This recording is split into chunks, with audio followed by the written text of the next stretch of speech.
आपण बघताय मुंबई पुणे फास्ट आणि आता बातमी आर्थर रोड कारागृहाच्या 4 भिंती आड घडलेल्या गँगवॉरची। मुंबईतल्या आर्थर रोड कारागृहामध्ये कैद्यांच्या 2 गटात हाणामारी झाल्याची धक्कादायक घटना समोर आली आहे। मुस्तफा डोसा आणि पप्या गँगच्या कैद्यांनी एकमेकांवर सशस्त्र हल्ला केलाय।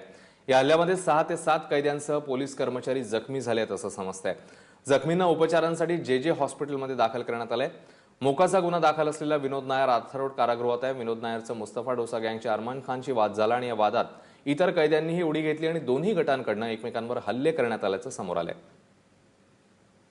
एक तर मेन आमची समस्या आहे खूप मोठी की ओव्हर क्राउडिंग। 800च्या कॅपॅसिटीमध्ये 3,500 लोक राहतात। त्या मानाने स्टाफची संख्या कमी आहे, पण सगळा स्टाफ वेल ट्रेंड आहे। सॅग्रिगेशन प्रॉपर केलेलं आहे, पण एका ठिकाणी जर 1000 लोक राहतात तर अशी घटना म्हणजे अनपेक्षित नाही होऊ शकतं। आपसामध्ये असं भांडणं होऊ शकतं।